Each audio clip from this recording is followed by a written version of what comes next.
जब हजरत इब्राहिम को नमरूद के हुक्म से आग में डाला गया और वह सही सलामत आग से बाहर निकल आए तो नमरूद ने गुस्से में आकर हुक्म दिया कि इब्राहिम को शहर से निकाल दिया जाए और उनका सारा माल व दौलत कब्जे में ले लिया जाए। इस दौर में हजरत इब्राहिम उस इलाके के सबसे मालदार आदमी थे। एक रिवायत के मुताबिक हजरत इब्राहिम ने अपनी खाला की बेटी सारह से निकाह किया था। हजरत सारह बहुत मालदार और अमीर थी। उनके पास बहुत सी जमीनें और जानवर थे। हजरत सारह ने अपनी सारी दौलत और जायदाद हजरत इब्राहिम के हवाले कर दी। हजरत इब्राहिम ने हर चीज का ख्याल रखा और बहुत मेहनत की। उन्होंने जमीनों पर काम किया, जानवर पाले और आहिस्ता आहिस्ता इतने कामयाब हो गए कि उस इलाके में इन जैसा खुशहाल और मालदार कोई न था। जब नमरूद ने हुक्म दिया कि हजरत इब्राहिम का सारा माल कब्जे में लेकर उन्हें मुल्क से बाहर निकाल दिया जाए तो हजरत इब्राहिम ने नमरूद से कहा कि अगर तुम मेरा माल लेना चाहते हो तो मेरी वह उम्र भी वापस करो जो मैंने ये सब हासिल करने में गुजार दी है। ये मामला काजी के सामने पेश हुआ।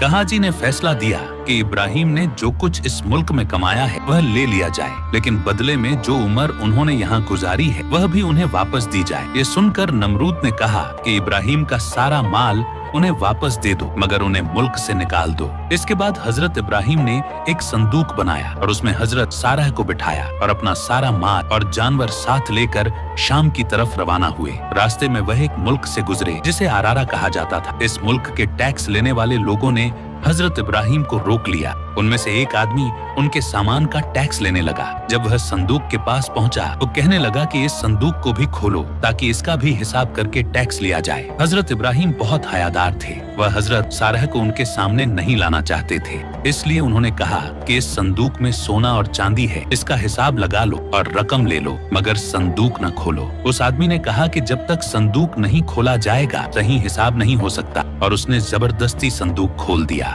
अंदर हजरत सारह मौजूद थी। उस आदमी ने पूछा कि इस औरत का तुम्हारे साथ क्या रिश्ता है? हजरत इब्राहिम ने फरमाया, यह मेरी बीवी है और मेरी खाला की बेटी है। उसने कहा, तो फिर तुमने इसे संदूक में क्यों बंद कर रखा है? हजरत इब्राहिम ने जवाब दिया, मैंने ऐसा इसकी इज्जत और पर्दे के लिए किया है ताकि कोई गैर इस पर नजर न डाले। वह आदमी बोला, जब तक मैं ये बात बादशाह को न बता दूं मैं तुम्हें जाने नहीं दूंगा। फिर उसने बादशाह को खबर भेजी और सारा वाकया बताया। बादशाह ने हुक्म दिया कि इब्राहिम और संदूक को दरबार में लाया जाए। जब सब कुछ दरबार में पेश हुआ तो बादशाह ने कहा कि यह संदूक खोलो। हजरत इब्राहिम ने कहा कि इसमें मेरी बीवी है, मैं अपना सारा माल तुम्हें देने के लिए तैयार हूँ मगर संदूक न खोलो। लेकिन बादशाह न माना और उसने संदूक खोल दिया। जब बादशाह ने हजरत सारह का चेहरा देखा तो खुद पर काबू न रख सका और उनकी तरफ हाथ बढ़ाया। हजरत इब्राहिम ने फौरन मुंह फेर लिया और दुआ की। उसी वक्त बादशाह का हाथ कहीं जम गया। न वह हजरत सारह तक पहुंच सका और न अपना हाथ वापस खींच सका। बादशाह घबरा कर बोला, क्या तुम्हारे खुदा ने ऐसा किया है? हजरत इब्राहिम ने फरमाया, हाँ, मेरा खुदा बहुत गैरत वाला है, वह हराम काम को पसंद नहीं करता। तूने हराम इरादा किया था इसलिए अल्लाह ने तेरे इरादे के दरमियान रुकावट डाल दी। बादशाह ने कहा, अपने खुदा से कहो कि मेरा हाथ वापस कर दे,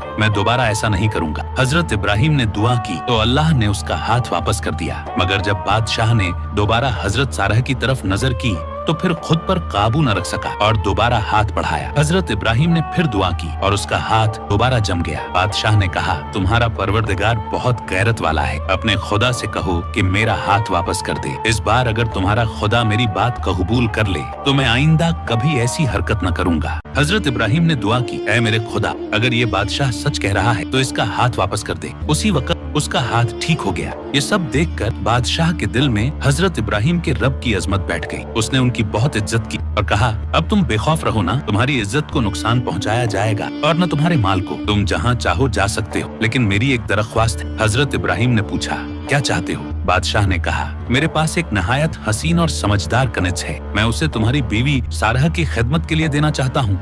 हजरत इब्राहिम ने उसकी बात मान ली और बादशाह ने हजरत हाजरा को हजरत सारह की खिदमत के लिए बतौर तोहफा दे दिया, जिनसे बाद में हजरत इस्माइल पैदा हुए। इसके बाद हजरत इब्राहिम इन सब को लेकर रवाना हुए। बादशाह उनके एहतराम के लिए उनके पीछे चलने लगा ताकि उन्हें कुछ फासले तक छोड़ आए। अल्लाह ने हजरत इब्राहिम पर वही नाजिल की, ऐ इब्राहिम, बादशाह से आगे न चलो, उसे आगे करो और खुद पीछे चलो, क्योंकि उसने बादशाह होते हुए तुम्हें इज्जत दी है। हजरत इब्राहिम फौरन रुक गए और बादशाह से कहा, तुम आगे चलो क्योंकि मेरे खुदा ने मुझे तुम्हारी इज्जत करने का हुक्म दिया है। बादशाह ने पूछा, क्या वाकई तुम्हारे खुदा ने ऐसा हुक्म दिया है? हजरत इब्राहिम ने फरमाया, हाँ बिल्कुल। ये सुनकर बादशाह ने कहा, मैं गवाही देता हूँ कि तुम्हारा खुदा बहुत अच्छा और मेहरबान है और तुमने मुझे अपने दीन की तरफ खींच लिया है। फिर बादशाह ने हजरत इब्राहिम को इज्जत के साथ रुखसत किया, अल्लाह का शुक्र अदा किया और खाना पकाकर गरीबों को दावत दी। जब सब लोग जमा हुए तो उनमें एक बहुत बूढ़ा शख्स भी आया जो अंधा भी था। उसके साथ एक लड़का भी था। वह बूढ़ा खाने के लिए बैठा, लेकिन बुढ़ापे और कमजोरी की वजह से उसके हाथ कांप रहे थे और रोटी का टुकड़ा मुंह तक नहीं पहुंच पाता था। हजरत इब्राहिम ने उसकी यह हालत देखकर बहुत दुखी हुए।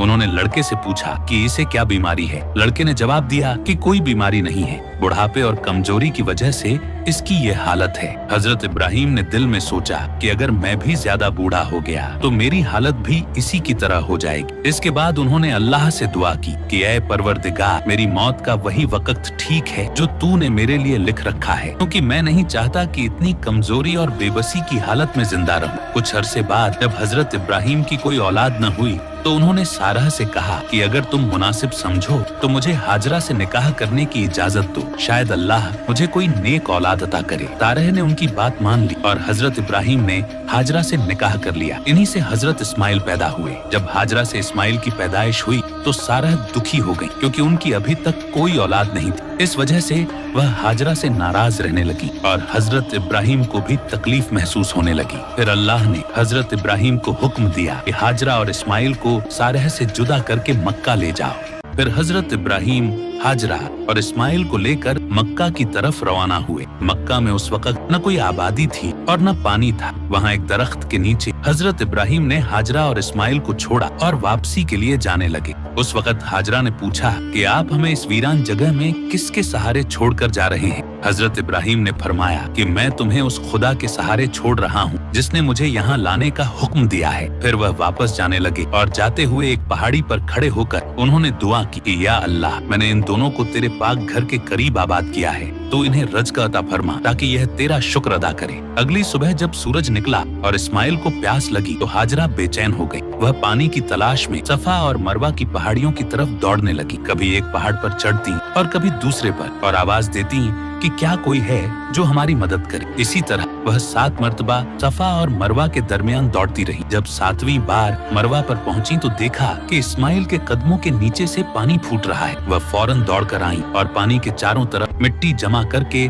उसे रोकने लगी ताकि वह बह न जाए। उसी वक्त एक कबीले के लोग वहाँ से गुजर रहे थे और उन्होंने देखा कि मक्का के पास परिंदे मंडरा रहे हैं, तो समझे कि यहाँ पानी मौजूद है। वह वहाँ आए तो देखा कि एक औरत और बच्चा दरख्त के नीचे हैं और उनके पास पानी का चश्मा निकला हुआ है। उन्होंने पूछा कि तुम कौन हो? हाजरा ने कहा कि मैं अल्लाह के बंदे इब्राहिम की बीवी हूँ और ये उनका बेटा है और अल्लाह ने हमें यहाँ रहने का हुक्म दिया है। कबीले वालों ने पूछा कि क्या हम यहाँ आबाद हो सकते हैं? हाजरा ने कहा कि मैं इब्राहिम से इजाजत लूंगी और फिर तुम्हें बताऊंगी। कुछ दिनों बाद जब इब्राहिम मक्का आए तो हाजरा ने सब बताया। इब्राहिम ने फरमाया कि उन्हें यहाँ रहने की इजाजत दे दो। इस तरह वह कबीला वहाँ आबाद हो गया और इस्माइल भी जवान होते गए। फिर अल्लाह ने इब्राहिम को हुक्म दिया कि काबा की तामीर करो। इब्राहिम और इस्माइल पत्थर लाते और दीवारें बनाते रहे। जब इमारत तैयार हो गई तो इब्राहिम ने हजरे अस्वद को लेकर काबा में लगा दिया। वक्त गुजरता रहा। फिर एक दिन मलैकुल मौत इब्राहिम के पास आए और कहा कि मैं अल्लाह की मुलाकात की दावत देने आया हूँ। इब्राहिम ने कहा